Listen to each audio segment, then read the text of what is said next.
I think the Lebanese government is doing its best, and we have succeeded so far to be able to disassociate ourselves from the conflict in the region, because it's very complicated.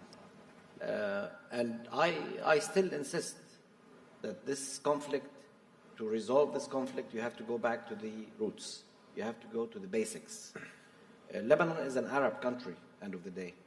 And Lebanon will stand by any Arab country according to the Arab League's constitution to defend its sovereignty, its integrity, before we move to talk about any other or third country, whether be it Iran or anybody else. So we are Arabs, and we stand by the rights of every Arab country. And probably the audience here, and Hadley, yourself, heard today really from Minister bin Abdullah some really wise analyzation of the situation with historic account for what happened in this region. Why am I saying that? Because this probably we belong to a different generation. But with Mr. As-Safadi and myself now, another generation. My children are a third generation. My message, and I don't want to use the term disagree with Minister As-Safadi, but probably look at it from a different perspective on the situation with Israel. It's not up to the Israelis to understand that the Arabs, with all the visions that we heard today, are united on this. All countries have the same saying vis-à-vis the occupation of the Arab land by Israelis.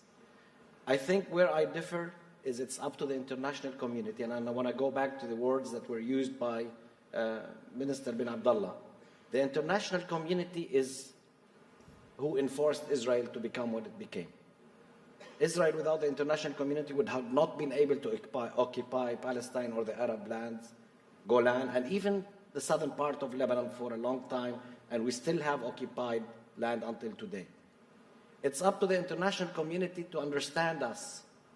It's up to the international community to realize that all the Arabs are going to remain united on that. And they, in turn, can talk to Israel about that. If Israel wants to see peace in the region, it's about time they understand that this is not going to change from any generation until years to come in the future.